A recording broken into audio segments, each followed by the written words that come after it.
ዮናታን አክሊሉ በደቡብ አፍሪካ ሪቫይቫል ብሎ ሄዶ እየሸጠው ስላለው ስለ አፕል ንግድ እናወራለን።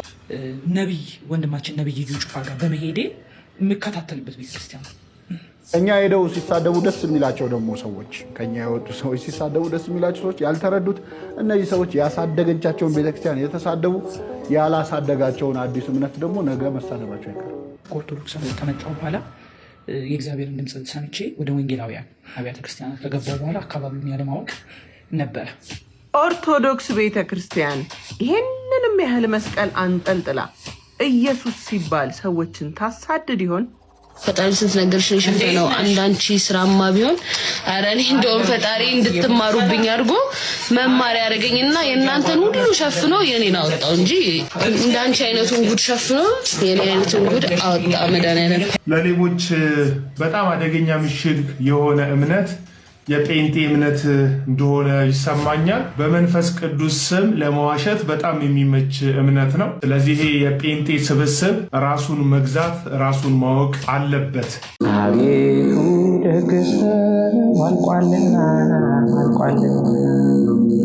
ከምድርም ፍቅር ጠፍቷልና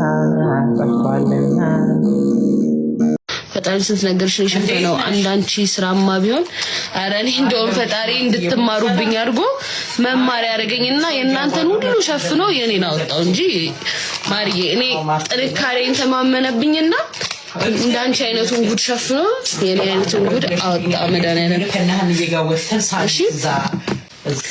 እንጂ እንዳንቺ ስራማ ምናምን ብለሽ አትበጣጠሽ። ጾምም ላይ አይደለ እንደዚህ መተሽ ሰው ላይ ከምትበጣጠሽ ትገቢና ሉቃስ ወንጌልን ትከፍቺና ማለት ነው የኔ እናት ስለዛ ቤተ መቅደስ ውስጥ ገብቶ እንደዛ እንዳታረገኝ እያለ ስለጸለየው ፈሪሳዊና በር ላይ ቁጭ ብሎ ሲያለቅስ ስለነበረው ቀራጭ ሰውዬ ታነቢያለሽ። ከዛ አንቺ ማነሽ ውስጥ ገብቶ የሚመጻደቀው ፈሪሳዊ ማለት አንቺ ነሽ። ከዛ ጌታ ደግሞ የነሱን ጸሎት ምን አለ? እንደነሱ የሚበጣጠሱትን አልሰማቸውም ማለት መተሽ አትበጣጠሽ፣ ተረጋጊ እሺ። እኔ ኃጢአቴን አምኜ እንደ ቀራጩ በር ላይ ተደፍቼ አትርፈኝ አድነኝ ነው እንጂ ምለው እንዳንቺ ውይ እንደሷ እያልኩ የምጠቁም ሴት አይደለሁም እኔ። እሺ የኔ እናት ምን አይነት ጥንካሬ ነው ባምቢ? ምን አይነት መልስስ ነው የመለሽው? አሉ ውድቀታችንን የሚመኙ ከወደቅንበት ተነስተን አውትሻይን ስናደርግ የሚበሳጩ አይናቸው ደም የሚለብስ አሉ፣ በዙሪያችን አሉ። ሳያውቁን በርቀት እያዩ ስለኛ ለመፍረድ የሚቸኩሉ የውስጣችንን ሳያውቁ ከላይ በሚያዩት ብቻ ጀጅ የሚያደርጉ እኛን ማን ፈራጅ ያደረገ? የኛ ኃጢአትና በደል ከባምቢ አንሶ ነው? የኛ ስለተሸፈነልን ንጹህ ይሆን መስሎን ነው? ባምቢማ በወደቀችበት ሰዓት ያን ሁሉ የስድብ ናዳ፣ ያን ሁሉ እርግማን፣ ያን ሁሉ ምን ያልተባለችዋል? እግዚአብሔር ኃያል ብርታት ሰጣት፣ ጥንካሬ ሰጣት፣ ምንም ሳትሰበር እንደውም ከበፊቱ አምሮባት ደምቃ አሸብርቃን ያለችው። እናንተ ግን እሷን እየተከታተላችሁ እንከን ለማውጣት በእሷ ቤት አሁን ኮሜንት የሰጠችው ልታሸማቃት ነው። ግን ተሸማቃ በእርግጠኝነት ይቺ ልጅ ራሷን የምታጠፋውላን ይመስል አሉ እኮ በዙሪያችን እንደዚህ አይነት ሰዎች አሉ። ራሳቸውን እንደ ጻድቅ የሚቆጥሩ ራሳቸው ምንም ኃጢአት እንዳልሰሩ የሚቆጥሩ። ማን ነው እዚህ ምድር ላይ ኃጢአት ያልሰራ በደል ያልሰራ? ማናችን ነን? እንዲህ በጠቆሙን ቁጥር እኮ ሶስቱ ጣቶቻችን ወደኛ ነው የሚጠቁሙት። ማንንና ነው ስለ ሰው በደል ስለ ሰው ኃጢአት የምናወራው? እኛ ንጹህ ነን? ተው አለች እኮ። እኔ ስለ በደሌ ስለ ኃጢአቴ በሩ ላይ እያለቀስኩ ለምናለሁ፣ እጠይቃለሁ ይቅር እንዲለኝ። ሁላችንም ማድረግ ያለብን ይሄንን ነው። ባምቢዬ ዩ አር ሶ ስማርት። ከዚህ በላይ ከፍ ያድርግሽ፣ ከዚህ በላይ ድምቅ በይ። በማይመለከታቸው የሚገቡ በዙሪያችን ብዙ አሉ። የራሳቸውን ኑሮ ትተው የራሳቸውን በደልና ኃጢአት ትተው ስለኛ የሚለፈልፉ ስንት ናቸው? እነሱ ጻድቅ፣ እኛ ኃጥአን እንሁን። በቃ አንተ ጻድቅ ነህ፣ በቃ እንደ ጻድቅ ኑር። በቃ እኛ ደግሞ ከነ ኃጢአታችን እንኑር። የሚፈርደው ከላይ አይደል? በቃ በአንተ ፍርድ በቃ እኛ ኃጢአተኛ ነን፣ እኛ የምንነሳ ሰዎች አለን። በቃ ኑሮን አትኖርም ብራዘር፣ ኑሮሽን አትኖሪም ሲስተር። በማይመለከተን አንግባ። የራሳችንን ጉድ ትተን ስለ ሰው በመለፍለፍ ጊዜያችንን አናባክ። ኦርቶዶክስ ከመጣሁ በኋላ የእግዚአብሔርን ድምፅ ሰምቼ ወደ ወንጌላውያን አብያተ ክርስቲያናት ከገባሁ በኋላ አካባቢውን ያለማወቅ ነበረ። ከዛ አንድ ቤተክርስቲያን ነው ቀደም ሜንሽን አድርጌ ነበር። ነቢይ ወንድማችን ነቢይ እዩ ጩፋ ጋር በመሄዴ የምከታተልበት ቤተክርስቲያን ነው። ከዛ በፊት በቃ እዛ ነው እኔ የምያዘው ብዬ አገልግሎት ከመጀመሪያ በፊት የሚሄድበት ቤተክርስቲያን ነበረ። ጠርተው ነው እንዳትመጡ አሉ ማለት ነው። ነብዩ ጩፋ ጋር በመሄዴ ምክንያት ጠርተው እንዳትመጡ አሉ ማለት ነው። ነብዩ ጩፋን በሐሰት ትምህርት ማን ነው የሚከሰው? ማን ነው? በጣም ግራ የገባ አይነት ጊዜ ነበረ ያኔ ማለት ነው። እና እኔ እንዲያውም በጣም በቃ ፒውር እንደሆነ ነፍስ የመጣሁበት ቦታ ትክክል አይደለም እንዴ? ለምንድን ነው እንደዚህ የሚሉት? ማለት እዚህ ያለውን ክፍፍል እዚህ ያለውን ልዩነት አላውቅም። ደግሞ እንደዚህ ዲፕ እንደሆነ አላውቅም ነበር የእውነት። እና እኔ እንደ ኦርቶዶክስ ቤተክርስቲያን አንድ አይነት ስለሚመስለኝ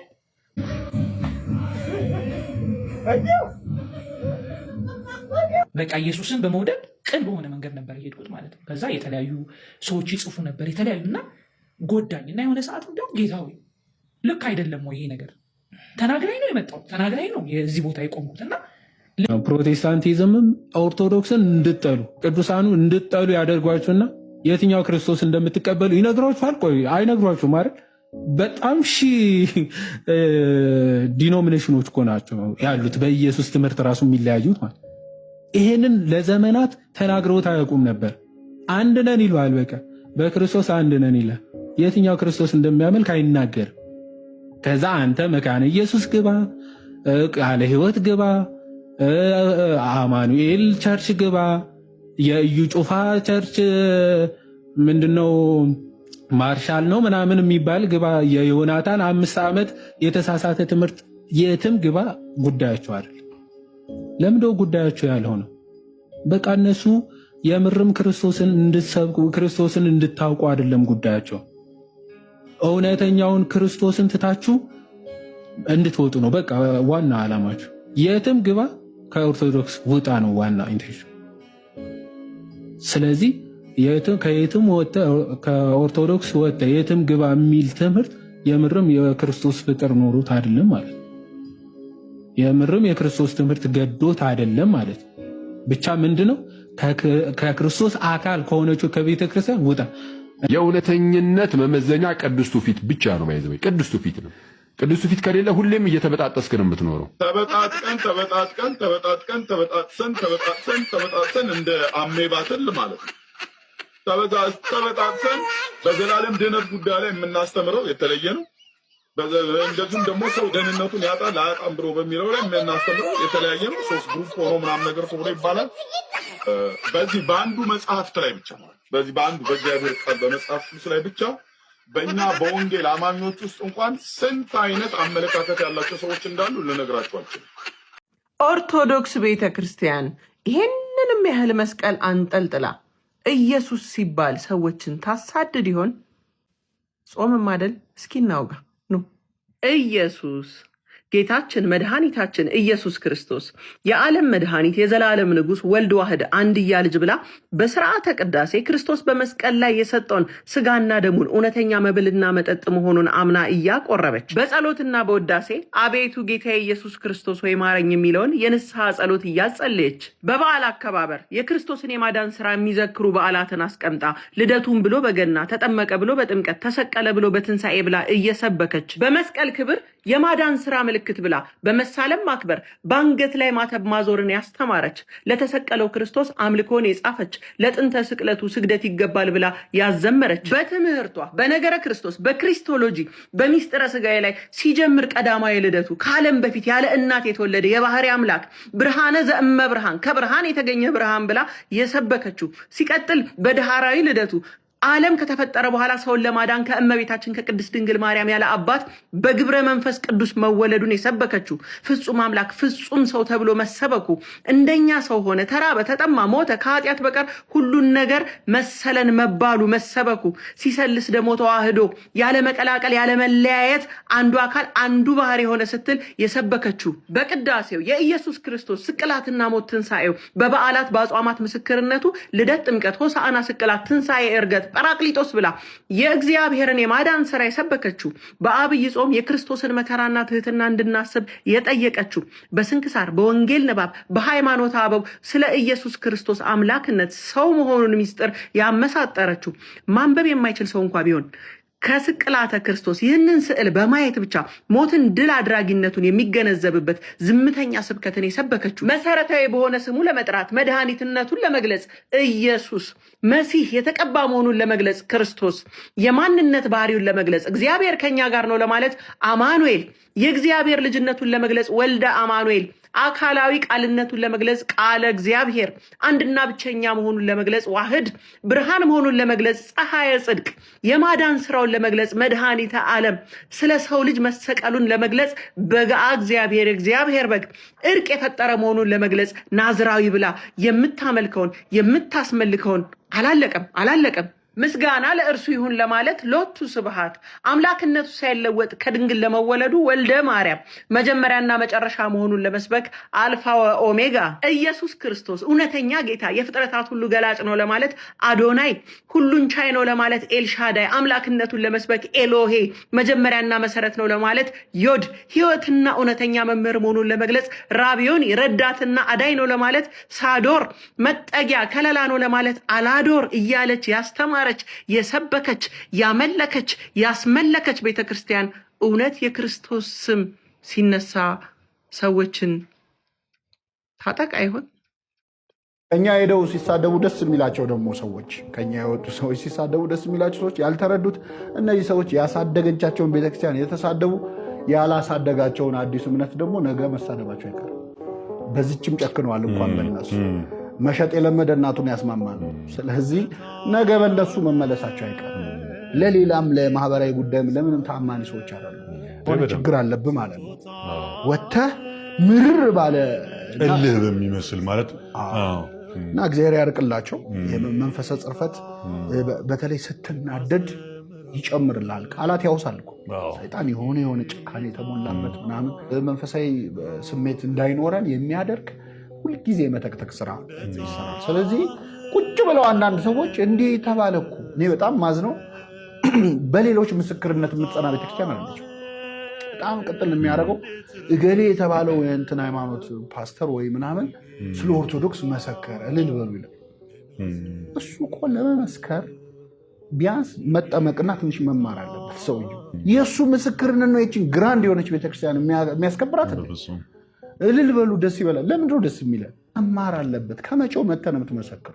ለሌቦች በጣም አደገኛ ምሽግ የሆነ እምነት የጴንጤ እምነት እንደሆነ ይሰማኛል።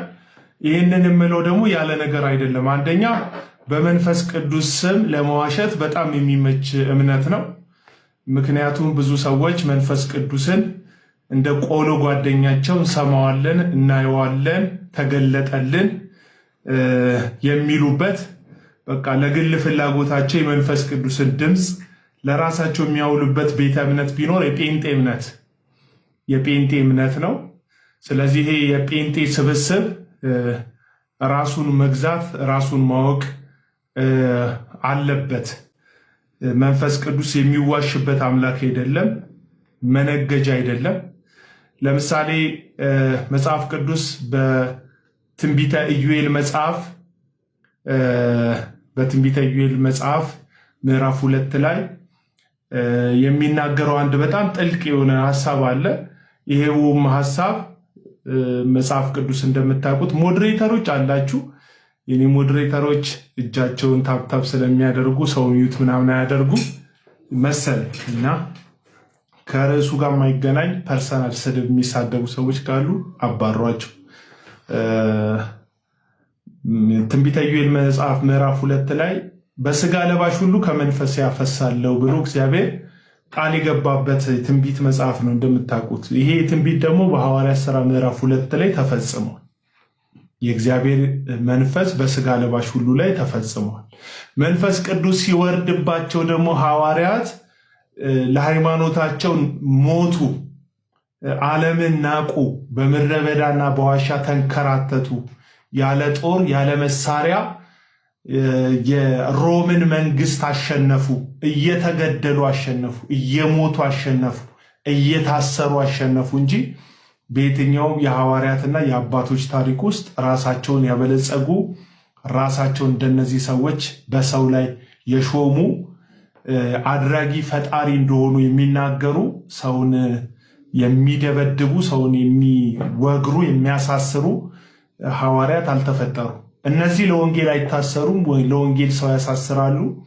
እነዚህ ሰውን ይበድላሉ፣ ይጨቁናሉ። አሁን ላይ ያሉት በጴንጤ እንቅስቃሴ ውስጥ የሚገኙ ነብይነን ሐዋርያንን የሚሉ ሰዎች ከተደራጀ ሰፈር ውስጥ ከምታውቁት ጠላም ማረቄም ሱስም ከሚጠቀም ማታ ማታ ያንቃል ከሚባል ሃንግ ከሚመታ ሰው ሁሉ በላይ ያስፈራሉ። እነዚህ ሰዎች በጣም አስፈሪዎች ናቸው። ለዚህ ነው ብዙ ሰው እውነት እያወቀ ብዙ ሴቶች ብዙ ወንዶች በእነዚህ ሰዎች በደል ደርሶባቸው ብናገር ይገሉኛል ብለው ፈርተው ነው ጸጥ የሚሉት። እና ስለ እነዚህ ሰዎች እናወራለን ዛሬ። ስለ ዮናታን አክሊሉ በደቡብ አፍሪካ ሪቫይቫል ብሎ ሄዶ እየሸጠው ስላለው ስለ አፕል ንግድ እናወራለን። ከዛ በፊት ግን ደረጀ እንደዚህ አይነት ዘመን ከመምጣቱ በፊት ደረጀን እኔ እንደ ነብይ ነው የምቀበለው። ደረጀ ከበደ የነፃነት መዘዝ የሚል መዝሙር ዘምሮ ነበር ከዮናታን ከመምጣቱ በፊት። ሲጄ የሚባል ሰውዬ ታምራት ታረቀኝ የሚባል በውሸት ማስተር አብነትን ተፈውሷል ተብሎ እስኪ ማስተር አብነት ተፈውሻለሁ ብሎ እኮ ምስክርነት ሰጥቷል። ታውቃላችሁ? በዛው ተፈውሻለሁ ባለው ህመም ነው እንግዲህ አሁን እየታከመ ያለው። እግዚአብሔር የሰላም ያደርግለት፣ መድኃኔዓለም እንደው ይድረስለት፣ እግዚአብሔር ምሕረት ቸርነቱን ያደርግለት፣ ባለበት ምድር ፈውሱን ይስጣው እግዚአብሔር። እነዚህ ሰዎች ግን እንደሚፈውሱ የሚናገሩ እውነተኛ ፈውስ የማይፈውሱ እውነተኛ የሚታይ ፈውስ በህይወታቸው አልፎ አያውቅም። ይህም ግለሰብ አሁን ቅርብ ጊዜ በኤችአይቪ ኤድስ የሞተች ልጅ አለች። በጣም የምታሳዝን ልጅ አለች። የኢየሱስ ክርስቶስ ደም ፈውሶሻል ብሎ እኔ ባለውበት ሰዓት ላይ ውሃውን ወደ ኢየሱስ ደም ቀይሬዋለሁ ብሎ ሰጥቷት እግዚአብሔር ተፈውሰሻል ብሎሻል ብሏት ልጅቷ ሞተች። ቅርብ ጊዜ ከአንድ ወር እንደዚህ በፊት ሞተች ልጅቷ። እና ይቺ ልጅ ሞታ ቀበርናት። ቀበር ስነስርዓቷ ላይ እንኳን አልመጡ። ድሃ ስለሆነች ቤተሰብ ስለሌላት ማንም ስለማይፈልጋት ቀበር ቦታ ላይ እንኳን እነዚህ ሰዎች አልተገኙ። ያቺ ልጅ ግን ተፈውሰሻል ተብላ ነው እንግዲህ ህይወቷን ያጣችው። እና እነዚህ የውሸት ፈውስ ቸርቻሪዎች፣ የውሸት ፈውስ ሻጮች፣ የውሸት ተስፋ ነጋዴዎች ናቸው። ለምዕመኖቻቸው የሚሰጡት ተስፋ ነው። ለምዕመኖቻቸው የሚሸጡት እንትን ነው፣ ንግድ ነው። እንደዚህ ይሆንልሃል፣ ይደረግልሃል የሚል የማባበያ ቃል ነው የሚሰጡት። ከዛ ኢትዮጵያዊ በክላሲካል የሆነ አስተዛዛኝ ቃላቶች ስትናገር ደስ ይለዋል ብዙ ኢትዮጵያዊ። ተበድለሃል፣ ተጎድተሃል፣ የተተውክ ይመስልሃል ምናምን የሚል የሳክስ ንግግር ይናገራሉ። እሱን ንግግር እያደረጉ ሴቶች ቪዲዮ ይሰራሉ፣ ፎቶቸውን ይለጥፋሉ። ከዚህ የተለየ ዓላማም ኢላማም የላቸውም ራሳቸውን ከማበልጸግ በፊት በላይ ማለት ነው። በተለየ ሁኔታ ዛሬ ይህን ቪዲዮ የምታዩ ሁላችሁ በምትችሉት መጠን እስከ መጨረሻው እንድሰሙት እና ደግሞ የፕሮቴስታንቲዝምን የትምህርት ውድቀትና ቡድን ደጋፊ እንደሆኑ የምታዩበትን ነገር አሳያችኋለሁ። ስለዚህ በምትችሉት መጠን ለወዳጅ ዘመዶቻችሁ ሼር አድርጉት። ቤኒን የተባለ ፓስተር ይመጣል ከውጭ እና ይህን የተመለከተችው የሙሉ ወንጌል ቤተክርስቲያን መግለጫ ወጣች። መግለጫው እንደዚህ ይላል። ቤኒን እንዲመጣ ማንፈልግበት ምክንያት ያለችው የመጀመሪያው የብልጽግናና የጤና ወንጌል ሰባኪ እንዲሁም የእምነት እንቅስቃሴ አራማጅ ነው። የብልጽግና ማለት ይሄ ከገንዘብ ጋር ማቴሪያል ሰባኪ ነገር ማለት ነው። ከገንዘብ ጋር የተያዘ ነገር ብቻ ስለሆነ ስብከቱ ይህን ሰውዬ መቀበል አንፈልግም አለች። ተመልከቱ፣ እንዲህ የሚሰብኩ የሉም ኢትዮጵያ ውስጥ እዩ ጩፋን እነ ነቢይ ሄኖክን ጨምሮ እስራኤል ዳንሳ ሌሎቹንም ማለት ነው። ትልቅ ተከታይ ያላቸው ከሙሉ ወንጌልም በላይ ተከታይ ያላቸው ሰዎች እንዲህ ሰባኪ ናቸው። አንድ ቀን አልተቃወመችው። ሁለተኛው ቤኒን ሐሰተኛ ፈውስን በማሳየት የሚታወቅ ሰው ነው። ሐሰተኛ ፈውስን በጃኬት እንደምታዩት ከላይ በጃኬት ሰዎች ሲረፈርፍ ታዩታላችሁ። በካልቾ የሚረፈርፈውን እዚህ ሲያወግዙ ታይተናል። እዩ ጩፋን አላየንም። ስለዚህ ሙሉ ወንጌል ከትምህርቱ ነው ከሰውየው ነው ችግሯ። እንቀጥል። ቤኒን ሶስተኛው ምክንያቷ ብዙዎችን ያሳተ ሐሰተኛ ነብይ ነው። ሰውየው ደግሞ ብዙ ጊዜ የሆነ ነገር ይተነብያል፣ መልሶ ይቅርታ ይጠይቃል። ሰው ሐሰተኛ ነብይ ነው አለች። ኢትዮጵያ ውስጥ የሉም እንደዛ ሐሰተኛ የተባሉ አሉ። ስትቃወም አይተናል? አላየንም። ሌላው ትምህርቶቹ ሐሰተኛ ትምህርት አለው ይሄ ሰው። ለምሳሌ እኛ በምድር ያለን መሲዎች ነን፣ ትንንሽ እግዚአብሔሮች ነን ይላል። ከዚህ አንጻርም አልቀበለውም ማለች። እንዲህ የሚሉ የሉ አሉ። እዚሁ ኢትዮጵያ ውስጥ እንደሱ አይነት ትምህርት የሚያስተምሩ እንደሱ አይነት እንቅስቃሴ የሚያደርጉ ሰዎች አሉ። ስትቃወማቸው አላየንም። አሁን ግን እንዳይመጣብኝ ይሄ ሰው ብላለች። ይሄ ሰው የሚመጣው ግን በካውንስሉ ነው ይሉናል መግለጫ የሰጡን አካላት። ተመልከቱ። የፓስተር ቤኒን መምጣት በመለኮታዊ ምሪት ወደ ኢትዮጵያ እንደሚሆን የተነገረው ኡጋንዳ ባለችው ቤተክርስቲያን በፓስተር ሮበርት ከአንጃ በሚመራት ቤተክርስቲያን ውስጥ በተዘጋጀ ትልቅ ክሩሴድ ላይ እንደነበረ ይታወሳል። በዚህም መላው የወንጌላውያን አማኞች መምጣታቸውን በተመለከተ የሰሙ ደስታቸውን ሲገልጹ እንደነበረ ሰምተናል። መላው የወንጌል አማኞች ደስታቸውን ሲገልጹ ሰምተናል ይላል ሰውየው። የሚገርማችሁ ደግሞ በመለኮታዊ ምሪት ነው ሰውየው የሚመጡት። ሙሉ ወንጌል ይሄ መለኮታዊ ምሪት አልደረሳትም ወይስ መለኮት መገለጥ አይሰራም እሷ ጋር? ለማንኛውም ሰውየው የሚመጡት ግን በመለኮታዊ ምሪት ነው ይሉናል። እሺ የሚመጡ መጀመሪያ ከተማ አቀፍ የሆኑ ቱሪዝሞች አሉ። ግድቡንም ቀደም ፓስተር ካያንጃ እንዳነሳው ግድቡንም ለማየት የሚፈልጉ ካሉ ያንንም ኦርጋናይዝ የምናደርግ ይሆናል ማለት ነው። ምን ይጎበኛሉ ቢል ጥሩ ነው። ከተማ ለምሳሌ የኢትዮጵያ ቤተክርስቲያን የምታስጎበኘው መንፈሳዊ እሴቶች አሏት። መንፈሳዊ እሴት የለህም። ስለዚህ ቀጥሎ ምን አለ? ግድቡን ይጎበኛሉ። አሪፍ ነው። ከሀገር አንጻር በቃ ጥሩ ነው። ከዛ በኋላ ጥያቄ ተጠየቀ። ምንድነው ጥያቄው? ሁሉም ሰው ይቀበላችኋል የሚል ጥያቄ ተጠየቀ። ይሄ ሰው ይመልሳል። አስቀድሞ ግን ስለዚህ ሰው ልንገራችሁ ከፓስተሩ ጋር የሚመሳሰልበትን። ፓስተር ቤኒን ኢየሱስ ሰይጥኗል ብለው ተናግረው ነበር። በኋላ ላይ ይቅርታ ይጠይቁ አይጠይቁ ባላቅም፣ ግን ኢየሱስ ሰይጥኗል የሚል ነገር እንደተናገሩ የሙሉ ወንጌል ቤተክርስቲያን በመግለጫዋ ላይ ጽፋለች። እና ከዚህ በፊት ይሄ ሰውዬም እንዲሁ ተናግሯል። ፓስተር ዘላለም የካውንስሉ መሪ ማለት ነው። ምን አለ? ኢየሱስ ሰይጥኗል። ከዛ ይቅርታ ጠይቆበታል ሲባል ሰምቻለሁ። ጥሩ ነው ከጠየቀ፣ ግን የሀሳብ ውርርስ እንደነበራቸው ማሳያ ነው። ዛሬም አደግድጎ የሚቀበለው የመንፈስ አባቱ ስለሆነ ነው ማለት ነው። ከዛ ግን ለተጠየቀው ጥያቄ የሚመልሰውን መልስ እንስማ።